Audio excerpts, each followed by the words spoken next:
Origin किस तरीके से होती है आपने याद रखना। अब क्या होता है इसमें दो कंसेप्ट हमारे पास आते हैं, अब्जॉर्प्शन एंड इमिशन क्या होता है। ठीक है, पहले हम अब्जॉर्प्शन को समझेंगे, फिर हम इमिशन को समझेंगे, तब हमें जाके ये समझ में आएगा कि स्पेक्ट्रल लाइन प्रोड्यूस किस तरीके से होती है। देखिए हमारे पास न्यूक्लियस आ गया ये, ठीक है, this is the first orbit and this is second orbit. ठीक है, लेके चलेगा, this is second orbit. Okay, अब लेट अस सपोज इस ऑर्बिट की जो एनर्जी है वो E2 है, इस ऑर्बिट की जो एनर्जी है वो कितनी है E1। अब इस ऑर्बिट में जो इलेक्ट्रॉन मूव कर रहा है उसकी एनर्जी फिक्स होगी, उसका एंगुलर मोमेंटम क्या होगा, फिक्स होगा। ठीक है, अब ऑब्जर्वेशन का मीनिंग क्या होता है, बाहर से हमने एनर्जी प्रोवाइड की इस इलेक्ट्रॉन को, ठीक, in the form of photon. हमने मतलब काफ़ी सारे प्रोसेसेस होते हैं जिसकी हेल्प से हम क्या करते हैं, एनर्जी प्रोवाइड करवाते हैं इलेक्ट्रॉन्स को। फोटॉन्स हो सकते हैं, थर्मल इमिशन हो सकती है, काफ़ी सारी ऐसी चीज़ें होती हैं हमारे पास। जैसे ही इस इलेक्ट्रॉन ने एनर्जी अब्जॉर्ब की, वो अब्जॉर्ब करके जंप करके क्या करेगा, हायर एनर्जी स्टेट में चला जाएगा। ठीक, इसी प्रोसेस को बोलते हैं अब्जॉर्प्शन होना, मतलब एनर्जी अब्जॉर्ब की, अब्जॉर्ब करके वो हायर एनर्जी स्टेट में चला जाता है। ठीक है, इस प्रोसेस को बोला जाता है अब्जॉर्प्शन हो गई। ठीक, अब इमिशन क्या होता है, 10⁻⁻8 सेकेंड टाइम जो है, इतना टाइम लगने के बाद इलेक्ट्रॉन जंप करके वापस अपनी लोअर एनर्जी स्टेट में वापस आ जाता है। जब ये वापस आएगा तो फिर ये क्या करेगा, एनर्जी को इमिट करेगा। पहले इसने क्या किया, एनर्जी अब्जॉर्ब की, तो जंप करके हाई एनर्जी स्टेट में चला गया। अब क्या कर रहा है, एनर्जी को रिलीज कर रहा है, तो वापस कहाँ आ जाएगा, अपनी लोअर एनर्जी स्टेट में वापस आ जाएगा। इस प्रोसेस को बोला जाता है इमिशन होना।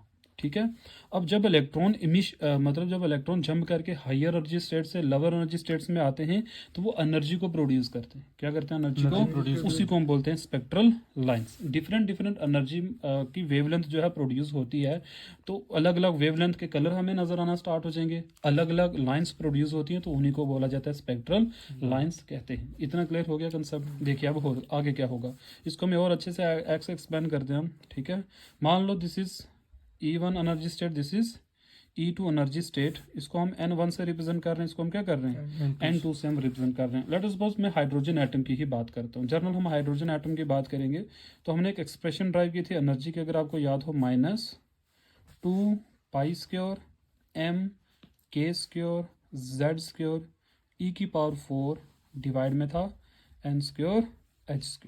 ठीक है, अब हम क्या करेंगे, यहाँ पे ये किसी भी ऑर्बिट की एनर्जी है हमारे पास, अगर इस ऑर्बिट की हमें एनर्जी निकालनी है तो हमें n की जगह क्या पुट करना पड़ेगा, n1। अगर हमें इसकी एनर्जी निकालनी है तो हम क्या करेंगे, n की जगह n2 हम पुट कर देंगे। ठीक है, तो हमारे पास फर्स्ट ऑर्बिट की जो एनर्जी है E1 वो किसके बराबर आ जाएगा, -2π² m�k² z² डिवाइड बाई क्या आ जाएगा, n1 का स्क्वायर एंड h का स्क्वायर हो जाएगा।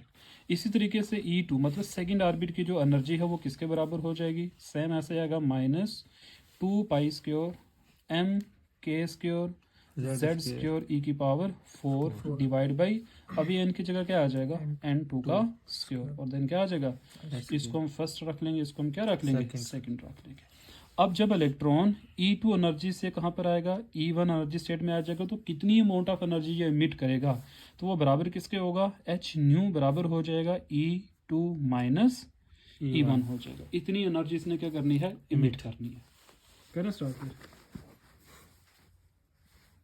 देखिए अब एनर्जी कितनी इमिट होगी, तो वो बराबर हो जाएगा h nu equal to E2 minus E1 हो जाएगा। h nu equal to E2 की वैल्यू क्या थी, -2π² m�k² z² e⁴ और डिवाइड में क्या था, n2 का स्क्वायर और क्या था, h²। देन माइनस फार्मूले का E1 की वैल्यू क्या है, -2π² m�k² z⁴ e⁴ और डिवाइड में क्या आ जाएगा, n1 का स्क्वायर और साथ में क्या आ जाएगा, h² हो जाएगा। ठीक, अब देखिए इन दोनों में कॉमन क्या है, पहले वो हम कॉमन बाहर ले लेंगे। ठीक है ना, यस, देखिए कॉमन क्या क्या है, 2π माइनस में कॉमन ले लेना, वो मैं एडजस्टमेंट करवा दूंगा, 2π² के स्क्योर जेड की पावर स्क्योर ई की पावर 4 यस सर। और डिवाइड में से हम कॉमन आ जाएगा एच स्क्योर। अब देखिए यहाँ पे ये जो माइनस इंटू माइनस है ये क्या बन जाएगा प्लस है ना। तो यहाँ पर एक्चुअली बचा क्या, यहाँ पे बचा -1/n2 का स्क्वायर बचा, बाकी तो सारा कॉमन ले Yes, लिया, sir. Minus into minus plus यहाँ पर क्या बचा n1 का स्क्वायर, बाकी तो सारा हमने कॉमन ले लिया हुआ है। देखिए यहाँ पर आ जाएगा h न्यू बराबर हो जाएगा 2 pi square m k square z square e की power 4 divide by H square. यहाँ पर क्या हो जाएगा, प्लस की टर्म पहले लिख लो और माइनस की टर्म हम बाद में लिख लेंगे, ठीक। अच्छा अब यहाँ पर देखो ये जो न्यू होता है ना इसको हम किसके बराबर लिख सकते हैं, इसको हम लिखते हैं c बाई लैम्डा। ये किसके बराबर होता है, c बाई लैम्डा के बराबर होगा, ठीक है। 2 pi square m k square z square e की पावर 4 डिवाइड में h स्क्वायर हो जाएगा और ये वाली टर्म एज इट इज आ जाएगी, ठीक है। अच्छा उसके बाद देखिए अब क्या हो जाएगा, हम यहाँ पे सिर्फ 1 बाई लैम्डा को छोड़ेंगे, h को भी हम इक्वल टू के इधर शिफ्ट करेंगे और c का जैसा वेलोसिटी ऑफ लाइट है, ठीक है।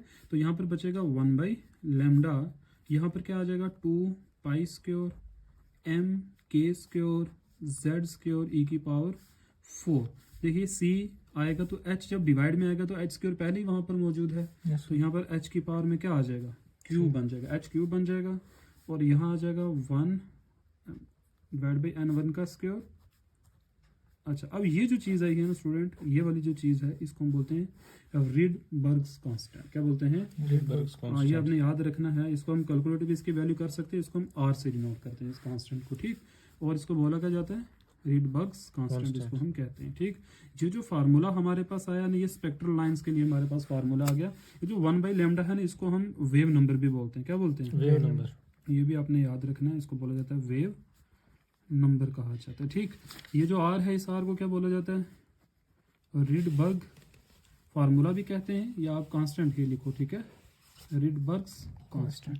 अब आपने याद रखना ये जो आर की वैल्यू थे 1.097 इंटू 10 की पावर 7 मीटर इनवर्स होती है, ठीक है। m की पावर -1 होता है इसकी वैल्यू हमारे पास। अब इसको देखो जितने भी यहाँ पर बचे वैल्यू है ना सारी नॉन क्वांटिटीज है, सब non. 2 pi m mass of electron के आ गया, z आ गया, e आ गया, वेलोसिटी ऑफ लाइट, प्लैंक्स का, इन सबको सॉल्व करके जो आंसर हमें मिलता है वो क्या मिलता है 1.097 इंटू 10 की पावर 7 मीटर इनवर्स। इसको रीडबर्ग्स कांस्टेंट कहा जाता है। ये है हमारा टॉपिक जो हमने स्टार्ट किया था, क्या था, origin of spectral lines, okay.